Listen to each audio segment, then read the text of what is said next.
श्लोक क्रमांक 13 आणि 14. अधिष्ठास्नं तथा कर्ता करणं च पृथक् विधम विविधाश्च पृथक् चेष्टा दैवं च एव अत्र पंचमम. कर्म घडण्यासाठी 5 प्रमुख कारणं आहेत. आपण जी काही वाचक अथवा मानसिक कर्म करतो त्याच्या प्रेरणेला ही 5 कारणं असतात. या श्लोकाचा अर्थ असा आहे की कोणत्याही कर्माचं फळ म्हणजे आउटकम ते घडण्यात मनुष्य एकटा कारण नसतो.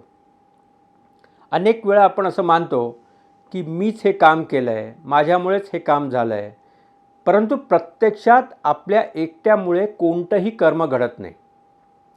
त्याला आजूबाजूच्या बऱ्याच गोष्टी पण कारणीभूत असतात. श्रीकृष्ण यासाठी 5 गोष्टी जबाबदार ठरवतात. खूप इंटरेस्टिंग आहे.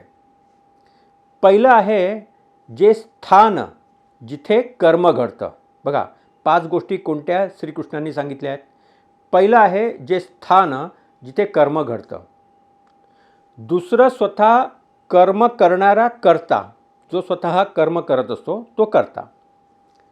तिसरं आहे वेगवेगळी वापरण्यात येणारी साधनं, यंत्र, कर्म करण्यासाठी जी लागणारी साधनं आहेत ती साधनं आणि यंत्र. चौथं आहे आपण केलेले अनेक प्रकारचे प्रयत्न. आणि 5वं आणि शेवटचं आहे दैव,